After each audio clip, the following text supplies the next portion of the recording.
Hey guys, welcome back to Auto Repair guys. Our mission here at the garage is to save you guys as much money as we can. That's why we make these absolutely free videos guys. Let's go ahead and start on it now.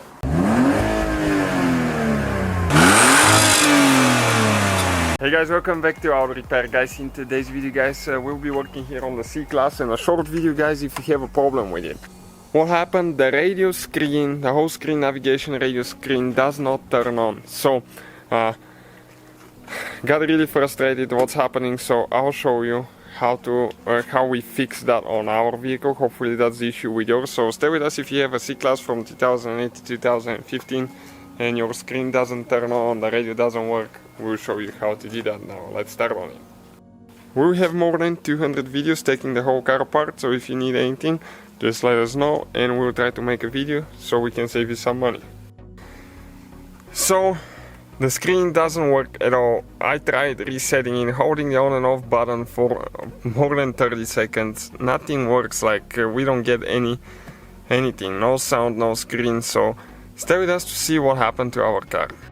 So we're going to open the hood now, and the main fuse box is located for the engine compartment right here on the driver's side. So you need to pull that wire and hose out of the lid.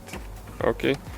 You have two clips that you need to disconnect right here on the front. You can see the two clips. So once you remove the lid, okay, let me show you where the fuse is located. It's number 26, it's 20 amp yellow fuse. It's behind this relay over there. So we'll need to pull it out. What happened to our vehicle? Okay, we just pulled it out, put it back in, wiggled it a little bit, and after that, okay, just move it around, and after that, radio started working with no problem. So I think it was only oxidation from the fuse, and usually I read on forums that it happens after a car wash because from the humidity. Okay, so you can see now the screen works perfectly fine. So all we had to do, just pull the fuse, put it back in, just wiggle it a little bit, and everything was great again. So that's the video guys. Hopefully it was helpful. Don't forget to subscribe, many more videos to come. So guys, hopefully the video was helpful. If you have any questions, don't hesitate to let us know.